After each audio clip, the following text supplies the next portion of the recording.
भगवान श्री राम श्रेष्ठ की रावण, एक सुंदर कथा आहे, नक्की ऐका. श्री स्वामी समर्थ. नमस्कार मंडळी, नवीन एका व्हिडिओमध्ये तुम्हा सर्वांचं पुन्हा एकदा मनापासून खूप खूप स्वागत करते.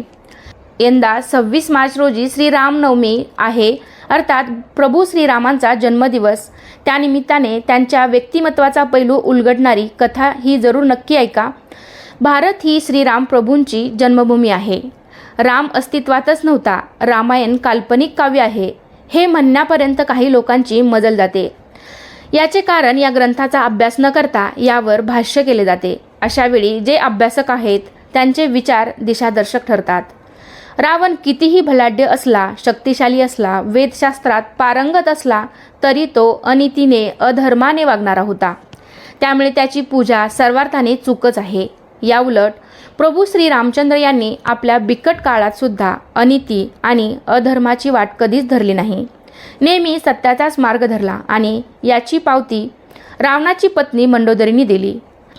अनेक दिवस सुरू असलेले तुंबळ युद्ध दसऱ्याच्या दिवशी संपले आणि रामांनी रावणावर विजय मिळवला. तेव्हा वानरसेना जल्लोष करू लागली. मात्र श्रीराम एका खडकावर खिन्न मनस्थितीत बसले होते.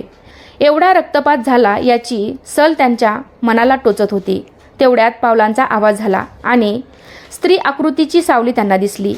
श्रीराम विनम्रतेने उठून उभे राहिले आणि त्यांनी झुकलेल्या नजरेनेच विचारले, या युद्धभूमीवर येणाऱ्या आपण कोण आहात माता?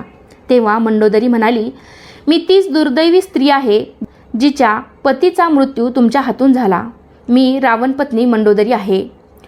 श्रीराम आणखीनच खजील झाले आणि क्षमा मागू लागले.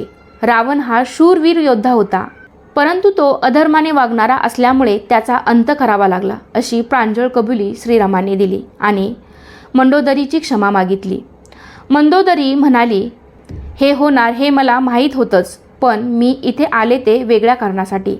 विश्वाला देवादिदेव महादेवाला जिंकून घेणारा माझा नवरा अशा कोणा पुरुषाच्या हातून मारला गेला हे मला बघायचं होतं. तुमचा जय आणि त्यांचा पराजय का झाला हे पाहण्यासाठी त्यांच्यात आणि तुमच्यात काय फरक होता हे जाणून घ्यायचं होतं. श्रीराम म्हणाले, माते, तुम्हाला उत्तर मिळालं का? मंडोदरी किंचित हसली आणि म्हणाली, हो मिळालं. रावणाकडे त्रिभुवनातल्या सर्वोत्तम 5 सौंदर्यवतीपैकी एक सुंदरी मी मंडोदरी होते, तरी त्याला वनवासी सीतेच्या सौंदर्याची भुरळ पडली. त्याने तिचं अपहरण केलं, तिला मिळवण्याची लालसा ठेवली. याउलट तुम्ही परस्त्रीची नुसती सावली पाहू नये माते असा उल्लेख केलात.